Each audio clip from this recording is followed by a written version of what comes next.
Selamat pagi Bapak Ibu dan saudara-saudari yang terkasih dalam Tuhan. Kita berjumpa di dalam program Makin Dekat dengan Tuhan. Mari saya mengajak kita untuk bersatu hati dalam doa sebelum kita bersama-sama merenungkan firman Tuhan pada pagi hari ini. Bapa kami di dalam surga, kami bersyukur karena anugerah-Mu yang boleh memberikan kami kesempatan untuk hidup di hari ini. Di dalam segala kondisi kehidupan kami masing-masing, biarlah Tuhan yang terus menolong agar dalam hidup yang sementara ini kami mau pakai untuk terus melakukan apa yang menjadi kehendak Tuhan dalam hidup kami. Oleh sebab itu, pada pagi hari ini kami bersyukur ketika kami boleh bersama-sama merenungkan perkataan. Kiranya Tuhan menolong hamba-Mu yang menyampaikan, setiap kami yang bersama-sama belajar kebenaran firman Tuhan ini, kami sungguh boleh diteguhkan dan dimampukan untuk melakukan dalam kehidupan kami dengan pertolongan Roh-Mu yang kudus. Terima kasih Bapa. Dalam nama Tuhan Yesus, kami berdoa dan bersyukur. Amin. Bapak, Ibu, dan saudara-saudari yang terkasih dalam Tuhan, hari ini saya mengajak kita untuk membuka satu bagian firman Tuhan yang terambil dari Matius 27 ayat yang pertama sampai dengan kelima saja. Saya akan membaca untuk kita semua. Ketika hari mulai siang, semua imam kepala dan tua-tua bangsa Yahudi berkumpul dan mengambil keputusan untuk membunuh Yesus. Mereka membelenggu dia, lalu membawanya dan menyerahkannya kepada Pilatus, wali negeri itu. Pada waktu Yudas yang menyerahkan dia melihat bahwa Yesus telah dijatuhi hukuman mati, menyesallah ia. Lalu ia mengembalikan uang yang 30 perak itu kepada imam-imam kepala dan tua-tua dan berkata, "Aku telah berdosa karena menyerahkan darah orang yang tak bersalah." Tetapi jawab mereka, "Apa urusan kami dengan itu? Itu urusanmu sendiri." Maka ia pun melemparkan uang perak itu ke dalam bait suci, lalu pergi dari situ dan menggantung diri. Bapak, Ibu, dan saudara-saudari yang terkasih dalam Tuhan, kita saat ini berada di masa Prapaskah, di mana masa-masa Prapaskah ini juga tidak terlepas dari kisah seorang murid Yesus yang bernama Yudas. Seorang murid yang istimewa tentu saja. Sebab arti namanya di dalam bahasa Ibrani itu mengambil akar kata dari kata Yehuda, atau di dalam bahasa Ibraninya artinya Allah dipuji. Itu yang membuat Yudas menjadi istimewa juga adalah Yudas dipilih oleh Tuhan Yesus untuk menjadi muridnya. Bahkan yang disebut sebagai salah satu dari rasul, 12 rasul yang dipilih oleh Yesus. Sebagai rasul tentu berbeda dengan pengikut-pengikut yang lainnya. Pengajaran tentang kerajaan Allah dan kebenarannya terus dia dengarkan dari Tuhan Yesus pada waktu itu. Dan disampaikan secara langsung kepada para murid-muridnya. Lalu kemudian yang membuat dia istimewa adalah Yudas hidup bersama Tuhan Yesus selama 3 tahun lebih. Kita mencatat kurang lebih 3,5 tahun lamanya Yesus bersama dengan murid-muridnya melayani. Yudas melihat secara langsung mukjizat yang Tuhan Yesus lakukan. Nubuat tentang keselamatan dan penghakiman, belas kasihan Tuhan Yesus kepada banyak orang yang pada waktu itu menginginkan kesembuhan, menginginkan mukjizat, dan bahkan juga bagaimana kehidupan mereka boleh terus diberkati oleh Tuhan di dalam secara khususnya, di dalam bagaimana mereka menjadi percaya kepada Tuhan dan menjadi pengikutnya. Yudas juga ditunjuk untuk menjadi bendahara, sebuah jabatan yang sangat bergengsi tentu saja, dan mungkin diinginkan oleh banyak orang. Kenapa jabatan ini memiliki sebuah prestasi atau kewibawaan sendiri? Karena jabatan ini dipandang sebagai jabatan yang tidak semua orang bisa melakukannya. Lalu kemudian jabatan ini juga adalah salah satu jabatan yang terhormat. Namun sayangnya dari sederet keistimewaan yang dia miliki itu, dia tidak menghargai anugerah yang Tuhan berikan dalam kehidupannya. Dia justru membiarkan dirinya terjerumus dalam dosa, penyalahgunaan jabatan dengan mencuri uang kas yang dicatat di dalam 212 ayat 4, bagaimana dia menggelapkan uang, lalu kemudian mengkhianati gurunya sendiri dengan menjualnya, demi mendapatkan 30 keping uang perak. Nah, nilai dari 30 keping perak ini ada pendapat mengatakan eh, ini sebagai setara dengan upah orang bekerja di dalam 120 hari gitu ya. Jadi 4 bulan kurang lebih. Dan bahkan juga ada yang mengatakan bahwa 30 keping uang perak itu setara 120 dinar upah buruh harian selama 120 hari kerja. Dalam kemahatauan Yesus, Yesus sudah tahu apa yang jadi rencana Yudas Iskariot. Karena di dalam Yohanes 6 ayat 70 dikatakan, bukankah aku sendiri yang telah memilih kamu yang 12 ini? Namun seorang di antara kamu adalah iblis. Namun dalam kasihnya Tuhan mengingatkan dan menegur setiap kali dia mau melakukan kesalahan. Tuhan sudah menegur di awal-awal bagaimana kemudian hal itu akan terjadi. Demikian juga ketika dia berulang-ulang diingatkan, namun dia tetap berkeras hati. Sampai di satu titik di mana Yesus seolah membiarkan hal itu terjadi. Di dalam malam hari, ketika perjamuan malam tiba di malam Paskah, dia mengatakan apapun yang kau hendak perbuat, perbuatlah dengan segera. Dan kemudian Yudas mengambil pilihan untuk meninggalkan Yesus dan kemudian menjual. Yudas adalah gambaran orang yang kerap kali menyebut dirinya Kristen. Kemudian ikut sibuk dalam berbagai pelayanan, bahkan tidak segan-segan berkorban waktu, uang, tapi tidak pernah benar-benar menikmati sukacita pelayanan. Tidak sukacita karena ekspektasi dalam pelayanan itu tak tercapai.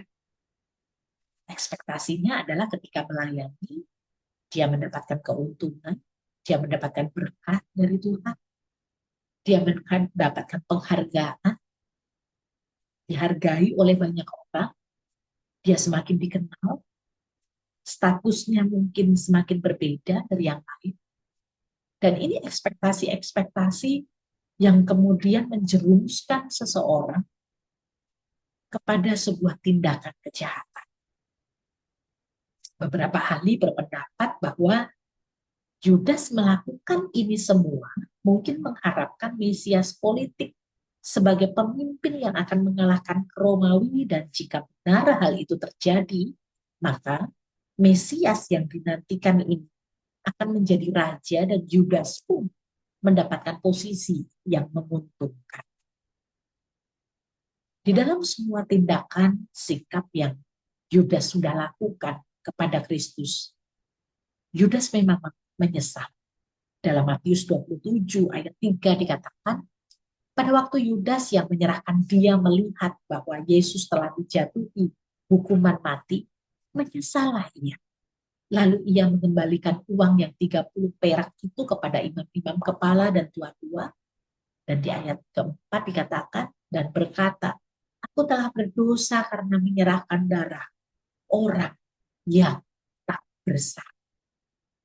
Di dalam penyesalannya itu kemudian dia baru mengakui bahwa sebenarnya Kristus adalah orang yang tak bersalah.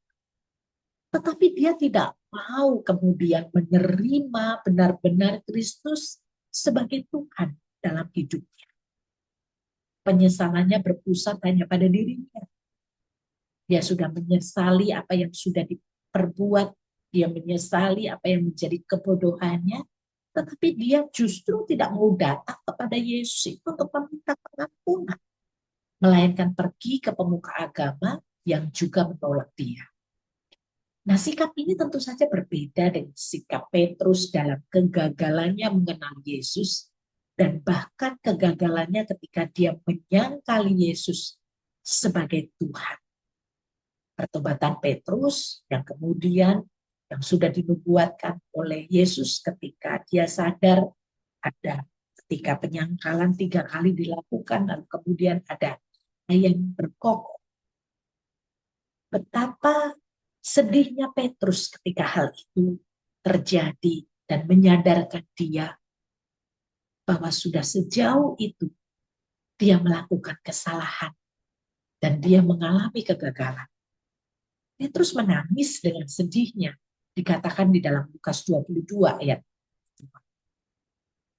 Tapi tangisan Petrus ini bukan sekedar menangisi kegagalannya, melainkan ia melihat tatapan mata Yesus yang penuh dengan kasih.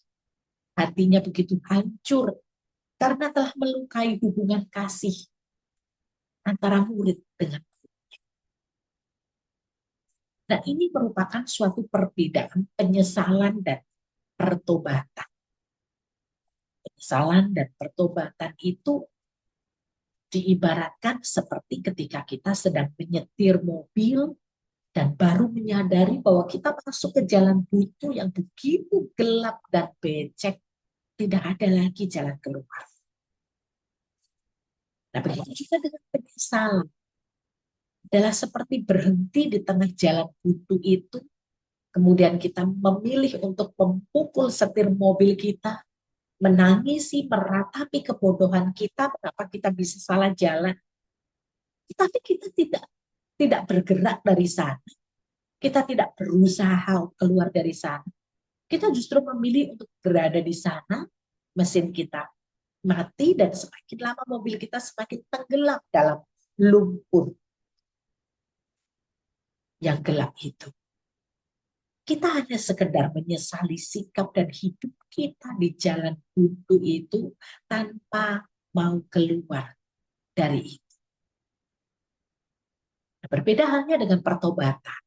Pertobatan adalah seperti menyadari kesalahan kita, segera memutar balik mobil kita, dan mengemudi keluar dari sana menuju jalan yang benar. Kita mungkin tetap menangisi karena bensin terbuang dan waktu terhilang, tetapi kita sedang bergerak menjauh dari kegelapan dan menuju kepada sebuah terang yang menuntun kita di jalan yang benar. Nah, gambaran ini menunjukkan bahwa penyesalan itu hanya fokus pada lubang tempat kita jatuh. Tetapi pertobatan fokus kepada bagaimana tangan Tuhan menarik kita keluar. Kita adalah Allah yang benci dosa, tetapi Dia mengasihi orang berdosa. Kita tidak akan membuang orang berdosa yang mau datang dan kembali kepadanya.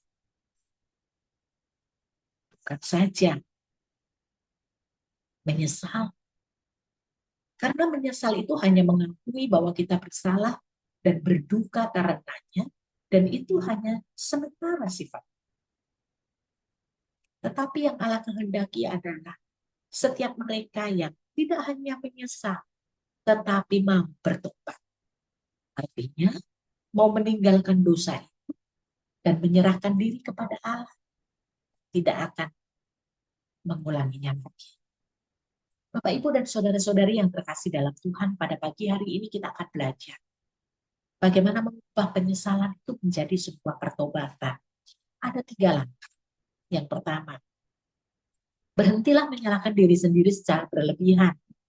Kadang-kadang ketika kita sudah salah, kita berusaha untuk mengutuki diri kita karena kegagalan kita. Tapi semua itu tidak akan menghapus kita dari dosa. Sadari bahwa kita perlu juru selamat. Akui kelemahan kita. Akui kesalahan kita. Akui kegagalan kita di hadapan Tuhan dengan jujur tanpa ada yang kita tutup. Jangan gengsi di hadapan Tuhan dan jangan merasa sombong karena kita mampu untuk memperbaiki diri. Tetapi biarlah kita belajar untuk merendahkan hati di hadapan Tuhan, mengakui segala kesalahan kita di hadapannya dengan jujur. Kemudian yang kedua, berbaliklah. Balik itu artinya sadar akan kesalahan, tidak hanya menyesal, tetapi kemudian mengambil keputusan untuk berbalik kepada Tuhan, mau meninggalkan dosa, dan menjalani hidup dalam pimpinan Roh Kudus. Inilah pertobatan yang sejati.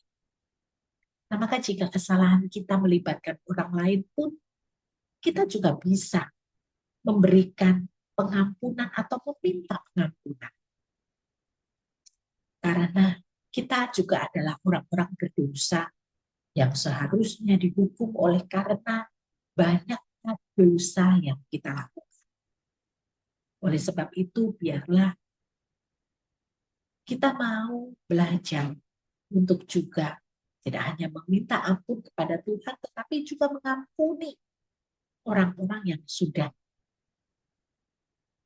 mengecewakan kita, bahkan juga sudah berbuat salah kepada kita, baik disengaja ataupun tidak disengaja. Dan biarlah kita juga peka akan pimpinan Roh Kudus, terus diberikan hikmah. Jangan mudah terpancing emosi sebelum benar-benar tahu apa yang terjadi. Kemudian hal yang ketiga, berjalanlah dalam anugerah Tuhan. Percayalah bahwa saat kita bertobat, Tuhan janji tidak mengingat dosa kita. Maka jangan izinkan iblis membisikkan penyesalan masa lalu yang sudah diampuni oleh Tuhan. Iblis tentu saja akan terus menggoda kita. Tetapi jangan biarkan kemudian kita terhasut oleh bisikan iblis itu dan kemudian kita tidak lagi mau berjalan dalam pimpinan Roh Kudus. Tetapi biarlah Roh Kudus boleh memberikan kekuatan kepada kita. Kudus sebagai sebuah senjata untuk kita berjalan dalam kebenaran. Dan biarlah Tuhan juga yang terus menolong agar dalam kehidupan kita yang sementara ini, kita menjadi orang Kristen yang mengalami pertobatan sejati. Ketika ada kesalahan, ada kegagalan di dalam perjalanan kehidupan kita, biar kita tidak hanya menyesal, tetapi juga mau memilih untuk bertobat.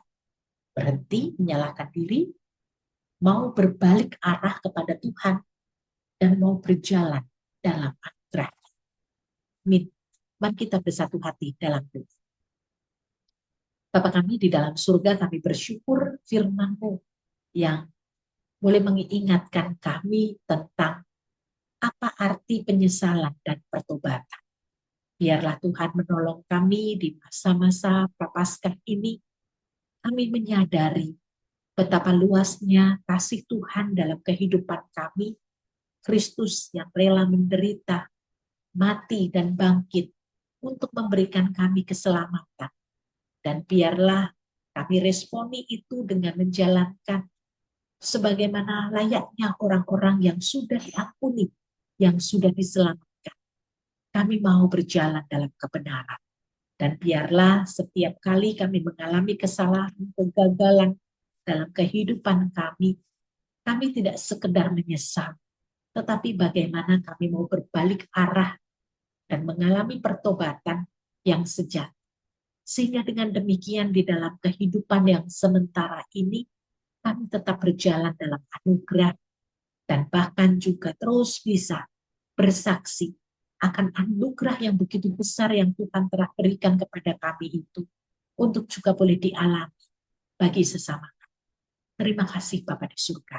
Berjalanlah bersama-sama dengan kami di dalam seluruh aktivitas yang kami lakukan di sepanjang hari ini. Dalam nama Tuhan Yesus kami berdoa dan bersyukur. Amin. Ya baik, demikian makin dekat dengan Tuhan pada pagi hari ini. Kiranya Tuhan memberkati kita semua. Selamat pagi.